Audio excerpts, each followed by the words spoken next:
എല്ലാവർക്കും ടെലിസ്കോയിന്റെ പാചകപ്പുരയിലേക്ക് സ്വാഗതം. ഹായ്, എന്റെ പേര് എമിലിയ. ഇന്ന് നമ്മൾ ഉണ്ടാക്കാൻ പോകുന്നത് നല്ല അടിപൊളി മാംഗോ ജാമാണ്. ഇത് നമ്മൾ എങ്ങനെ ഉണ്ടാക്കുന്നതെന്ന് അമ്മച്ചി പറഞ്ഞു തരും.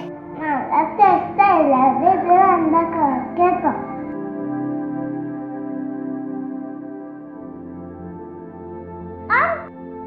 അപ്പം നമുക്ക് തുടങ്ങിയാലോ. ഇതിനായിട്ട് നമുക്ക് ആവശ്യമുള്ളത് മാങ്ങ. അത് ചെത്തിപ്പുളി വെച്ചിട്ടുണ്ട്. എന്നിട്ട് അതൊരു മിക്സി ജാറിലിട്ട് നന്നായിട്ട് അടിച്ച് അത് പൾപ്പാക്കി എടുക്കണം. നമ്മൾ മാങ്ങ എടുക്കുമ്പോൾ ഒരു കാര്യം പ്രത്യേകം ശ്രദ്ധിക്കണം. നാരില്ലാത്ത മാങ്ങയാണ് ഇതിനു വേണ്ടി ഉപയോഗിക്കേണ്ടത്. അതിൻ്റെ കാരണം എന്താണെന്ന് വെച്ചാൽ, മാങ്ങ നാരുള്ളതാണെങ്കിൽ നമ്മൾ വെള്ളം കൂട്ടിയെടുത്ത് അരിച്ചെടുക്കേണ്ടി വരും. അപ്പം നാരുണ്ടാകാൻ പാടില്ല. നാരില്ലാത്ത മാങ്ങയാണെങ്കിൽ ഇതൊന്നും ചെയ്യേണ്ട. ജസ്റ്റ് അതൊന്ന് മിക്സിയിലിട്ട് അടിച്ച് നന്നായിട്ട് പൾപ്പാക്കുക. പിന്നെ ഇനി ഒരൊറ്റ സാധനം കൂടെ മതി.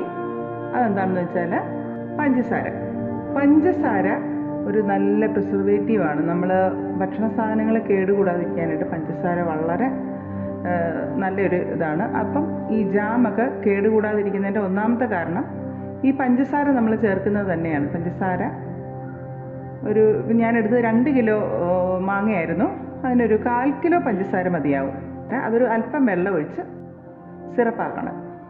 നമ്മൾ പഞ്ചസാരയ്ക്കകത്ത് എന്തെങ്കിലും അണുക്കളോ കാര്യങ്ങളോ ഒക്കെ ഉണ്ടെങ്കിൽ ഇപ്പോൾ തിളച്ച് അപ്പോൾ അതും ഒക്കെ അങ്ങ് പൊയ്ക്കോളും. കാരണം ഇത് സൂക്ഷിച്ച് വെക്കേണ്ടതല്ലേ.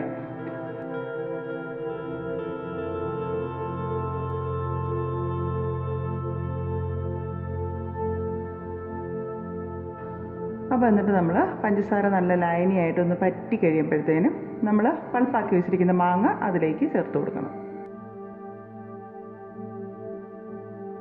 നമുക്ക് നേരത്തെ വേണമെങ്കിൽ പഞ്ചസാര ഇതിൻ്റെ കൂടെ അടിച്ചെടുക്കാം. പക്ഷേ ആ പഞ്ചസാര ഒന്ന് നന്നായിട്ടൊന്ന് ചൂടായി അലിഞ്ഞ് ഒക്കെ വരുമ്പോൾ അതിന് ശേഷം മാങ്ങയൊക്കെ ചേർത്ത് കൊടുക്കുക. നന്നായിട്ട് ഇളക്കി കൊടുക്കണം. ജാമിൻ്റെ ഒരു കൺസിസ്റ്റൻസി എങ്ങനെയാണെന്ന് കണ്ടിട്ടുണ്ടല്ലോ, അതുപോലെ അത്രയും വരെ നമ്മൾ തിളപ്പിച്ച് നന്നായിട്ട് വറ്റിച്ചെടുക്കണം. കൂടെ ഇളക്കി കൊടുക്കണം, അല്ലെങ്കിൽ അടിയിൽ പിടിക്കും. ഒരുപാടില്ല, വളരെ എളുപ്പത്തിൽ നമുക്ക് ഉണ്ടാക്കാവുന്നതേ ഉള്ളൂ. 2 സാധനം മതി. പിന്നെ ഇതിന് വേണമെങ്കിൽ വേറെ പല കാര്യങ്ങളൊക്കെ ചേർക്കാം. വേണമെങ്കിൽ അല്പം നാരങ്ങ ചേർക്കാം, അല്ലെങ്കിൽ വേണമെങ്കിൽ നമുക്ക് ഇച്ചിരി അണ്ടിപ്പരിപ്പ് അരച്ചതിനകത്ത് ചേർക്കാം, അല്ലെങ്കിൽ കപ്പലണ്ടി ചേർക്കാം, എന്ത് വേണേലും. ഇനി വേണമെങ്കിൽ ഇച്ചിരി ഗ്രാമ്പൂ വേണമെങ്കിൽ അതിൻ്റെ കൂടെ ചേർക്കാം, അല്ലെങ്കിൽ ഏലക്ക ചേർക്കാം. നമുക്ക് ഇഷ്ടമുള്ള ഫ്ലേവർ നമുക്ക് അതിനനുസരിച്ച് എന്ത് വേണമെങ്കിലും ഇതിൻ്റെ കൂടെ ആഡ് ചെയ്യാം. പക്ഷെ ഞാനിവിടെ കാണിക്കുന്നത് ജസ്റ്റ് മാങ്ങയും പഞ്ചസാരയും മാത്രം. അത് മാത്രമാണെങ്കിൽ നമുക്ക് ശുദ്ധമായിട്ട് നമ്മുടെ കുഞ്ഞുങ്ങൾക്കൊക്കെ കൊടുക്കാൻ വേണ്ടിയിട്ട്. അതിൻ്റെ പരുവം കണ്ടോ, ഇതാ വെള്ളം ഇങ്ങനെ ഒരു കൈ കൊണ്ട് തൊടുമ്പോഴേക്കും ഇങ്ങനെ ഒട്ടി വരുന്ന ഒട്ടത്തില്ല, കാരണം മാങ്ങ ആയതുകൊണ്ട്. എന്നാലും നമുക്കറിയാൻ പറ്റും ജസ്റ്റ് ഒരു ഒട്ടൽ.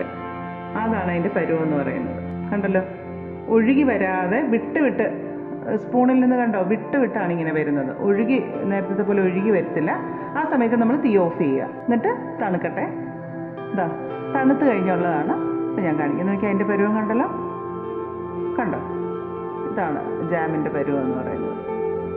അപ്പോൾ തണുക്കുമ്പോൾ ഇതൊരു ഗ്ലാസ് ജാറിലാക്കി ഫ്രിഡ്ജിൽ സൂക്ഷിച്ചാൽ നമുക്കൊരു 3 മാസം വരെയൊക്കെ ഇത് കേടുകൂടാതിരിക്കും. നമ്മുടെ കുഞ്ഞുങ്ങൾക്കൊക്കെ ഒരു പ്രിസർവേറ്റീവ്സും ചേർക്കാതെ നല്ല ശുദ്ധമായ ജാം നമുക്ക് വീട്ടിൽ തന്നെ ഉണ്ടാക്കി കൊടുക്കാൻ പറ്റും.